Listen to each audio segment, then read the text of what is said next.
domestic politics to back away. គេហាក់ទំព័រថ្មីលើទឹកដីសវណ្ណភូមិខ្ញុំខិតមកកាន់តែជិតប្រៀបដូចគេចុចស៊ូម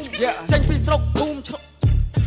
នឹកអាឡ័យដល់សៀមរៀបកន្លែងដល់ធ្លាប់រស់នៅពីមុនមកដល់ឥឡូវក្នុងនាមជាយុវជនឈឺឆ្អាលរឿងប្រទេសលូកដៃរឿងសង្គមខ្ញុំឆ្លងកាត់ខ្នោះឆ្លងកាត់រនាំងជីវិតព្រោះតែពាក្យថាទឹកដីទើបខ្ញុំបដិញ្ញាចិត្ត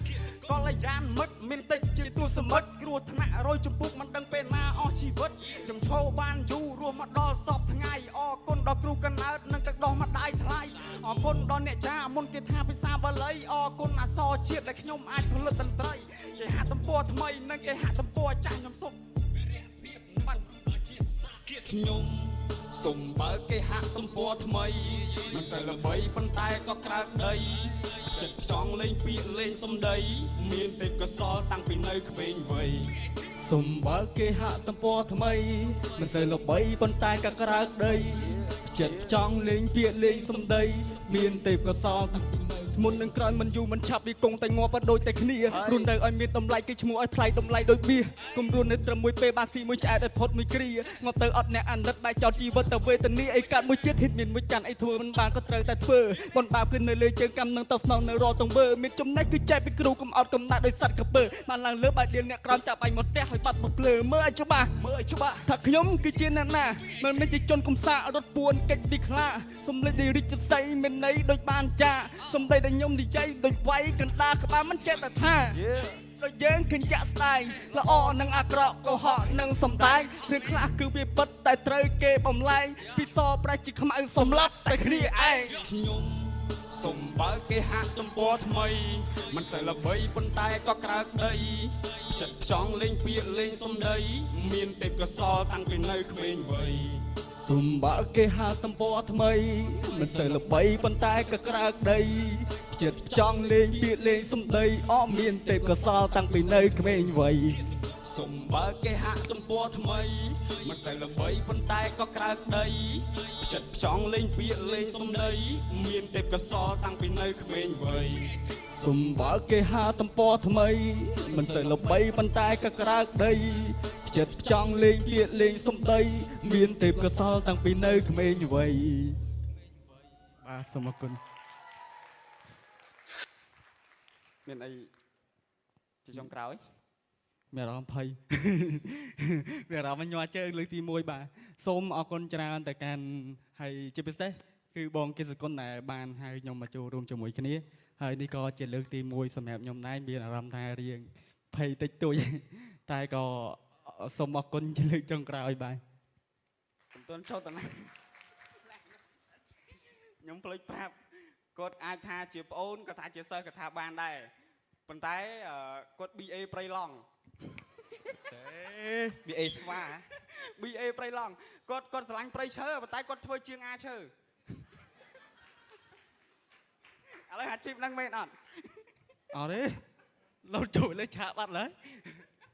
អត់ទេគាត់ស្រឡាញ់ព្រៃឈើមែនតែអាជីពគាត់ជាងអាឈើចេះយករឿងពិតមកនិយាយលេង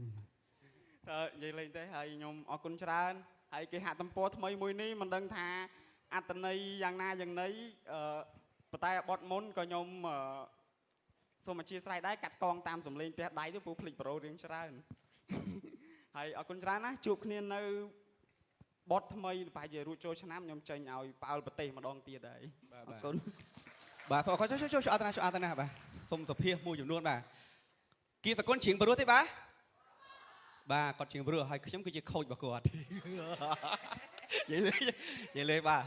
ដោយសារស្គាល់គាត់យូរជាចិត្តលេងសើចជាមួយគាត់ប៉ុន្តែឃើញថាឥឡូវគាត់កើនក្នុងការនិយាយបាទការទិវា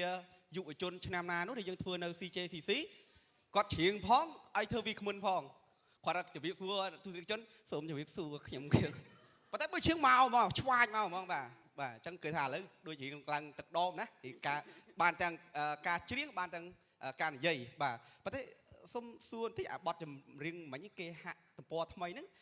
មានអីដែលញ៉ាំងយើងឲ្យតែងបទហ្នឹងឡើងវាមានអីទៅពីក្រោយខ្នងឬក៏មានអីដែលយើងចង់បង្ហាញនៅក្នុងអាបទហ្នឹងបាទនិយាយរឿងពិតហ្មងបងបាទរៀលហ្មងចាបាទដំបូងខ្ញុំដេកពីអ្នកគាត់ទេអី đíchជាមួយគាត់អូយកាត់តទៀត ខ្ញុំដេកគុកតាក់ខ្លាអញ្ចឹងហើយខ្ញុំស្ដាប់ខ្ញុំអង្គុយមើល TikTok ហើយខ្ញុំមើល TikTok ទៅខ្ញុំថាខ្ញុំមើលប៉ះវីដេអូណាមួយនោះខ្ញុំនឹកស្រុកមើល TikTok ហើយបានចេញបត់ហ្នឹងចុះចំណងជុំផងដាក់បត់ TikTok ហ្មងទៅបែរចេញអត់ទេស្ដាប់ប្រធានបទខ្ញុំសិនបាទទៅខ្ញុំនឹកដល់ផ្ទះខ្ញុំមកពីសៀមរាបយូរដែរមកនៅភ្នំពេញអញ្ចឹងខ្ញុំបានគិតថាអូចង់ធ្វើភ្លេងមួយហើយតាក់ទងនឹងប្រធានបទដែលថាសោកអត្តន័យមួយថាឃើញខ្ញុំដាក់ឃ្លាថានឹកអាឡ័យដល់សៀមរាបកន្លែងដែលធ្លាប់រស់នៅពីមុនមកដល់ឥឡូវក្នុងនាមជាយុវជនឈឺឆ្អាលរឿងប្រទេសលូកដៃរឿងសង្គមបាទហើយខ្ញុំឆ្លងកាត់ខ្នោះឆ្លងកាត់រនាំងជីវិតព្រោះតែពាក្យតែទឹកដីទៅខ្ញុំផ្ដាច់ញ៉ាចិត្តអាកន្លែងឃ្លាកន្លែងហ្នឹងគឺខ្ញុំសម័យទៅដល់គុកបាទសម័យគុកខ្ញុំរស់នៅអញ្ចឹងមែនខ្ញុំនិយាយត្រង់ពួកខ្ញុំត្រូវបានក្រសួងដេញចាប់បន្តិចដងទេនិយាយត្រង់ហើយសម័យទៅខ្ញុំក៏មានគំនិតមួយថាបងឯងហ៊ានអត់ខ្លាចទេបងពួកខ្ញុំ BA ប្រៃឡង់បើអត់ខ្លាចអូខេអនឡាញសរសេរប្រូតពីបងបាទបងសេមុនតែខ្ញុំសេមុនទៅគាត់ដាក់មកបតហ្នឹងធ្វើអស់រយៈពេល4ម៉ោងបាទ4ម៉ោងចេញហ្មង4ម៉ោងបាទទាំងការ master ទាំងការ record ទាំងការសរសេរប្រូគឺ4ម៉ោងបាទ master នឹងអីជាស្ដាប់ឲ្យបាទហើយបន្ទាប់មកទៀតបើអត្តន័យតាក់ទងនឹងគាត់វិញឲ្យគាត់ថ្លែងយោបល់ថាតើអត្តន័យមានចំណាប់អារម្មណ៍បាទអញ្ជើញ BA ព្រៃឡង់បាទអញ្ជើញបាទសូមអរគុណសម្រាប់ខ្ញុំសម្រាប់អត្តន័យនៃការសរសេរបទចម្រៀងហ្នឹងឡើងគឺខ្ញុំមានគោលបំណងតែពីរទេទី1គឺការសាងល្អអញ្ចឹងអ្វីដែលយើងសាងល្អគឺយើងទទួលបានបែបហ្នឹងហើយទី2គឺការនិយាយការពិតអញ្ចឹងយើងឃើញបែបណាគឺយើងនិយាយបែបហ្នឹងបាទបាទអរគុណច្រើន BA ព្រៃឡង់បាទសូម fan ព្រៃឡង់សូមហូមួយបាទបាទអូបាទអញ្ចឹងថ្ងៃក្រោយគាត់ទៅព្រៃឡង់ទទួលផងណាខាងលោកសហគមន៍ខាងបាទទទួលផងណាបាទអរគុណច្រើនបាទអញ្ចឹងសាយថ្មីម្ដងទៀតតំណាងឲ្យគណៈកម្មការរៀបចំកម្មវិធីសូមអរគុណបងអូនទាំងពីរមែនទែនបាទឈប់អត់មានសួរខ្ញុំមានសង្សារនៅទេឥឡូវបន្តដល់ដំណាក់កាលនេះមកឆ្លើយមកយ៉ាងមានសង្សារនៅអើជប់គ្រប់កាច់ទីសិនអធិស្ឋានលោកគីសគុណមានសង្សារនៅបាទឥឡូវមានតែបងអូនធរបាទអូបងអូនធរមកជាងប្រទេសបាទមកជាងបាទហើយអត់មានបំណងទៅអីទៀតទេណាអត់មានទេអត់មានក្តីសម័យទៅគុកទៀតអត់សម័យមកទៅហ្នឹងហ្មងបើនិយាយរឿងគុកតាមពិតអត់ដែរខ្លាចទេគុកព្រោះគុកគឺគ្រាន់តែជាកន្លែងមួយបើសិនជាយើងខុសច្បាប់អាហ្នឹងយើងគួរឲ្យខ្លាចតែយើងអត់ខុសទោះបីគេដាក់ចូលក៏មិនបីដែរនៅអត់មានការងារធ្វើដដែលបាទ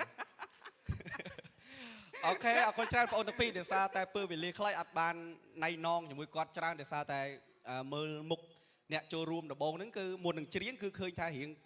ទឹកមុខនេះរៀងស្អែកគ្រប់គ្នាបាទដល់ពេលដែលបងអូនសកុនច្រៀងទៅរៀងស្រស់ស្រាយឡើងវិញបាទអញ្ចឹងទៅឃើញថាអ្នកចូលរួមរបស់យើងត្រឡប់មកវិញហើយបាទត្រឡប់មកចាប់អារម្មណ៍ជាមួយកម្មវិធីរបស់យើងវិញហើយហ្នឹងហើយក្នុងនាមជាគណៈកម្មការរៀបចំមួយដែរក៏សូមអរគុណបងប្អូនទាំងពីរដែលបានផ្ដល់អត្ថន័យផ្សេងៗនៅក្នុងបទចម្រៀងមិនត្រឹមតែគ្រាន់តែជាការផ្ដល់អត្ថន័យទេបូករួមទាំងការកំសាន្តអីនៅក្នុងហ្នឹងទៀតធ្វើឲ្យកម្មវិធីរបស់យើងកាន់តែអឡារឹកឡើងបាទសូមអរគុណសូមជូនពរឲ្យបងទទួលបានភាពល្បីល្បាញកាន់តែខ្លាំងបាទអរគុណច្រើនទាំងអស់គ្នាបាទអញ្ចឹងគណៈកម្មការរៀបចំការទី3សូមអនុញ្ញាត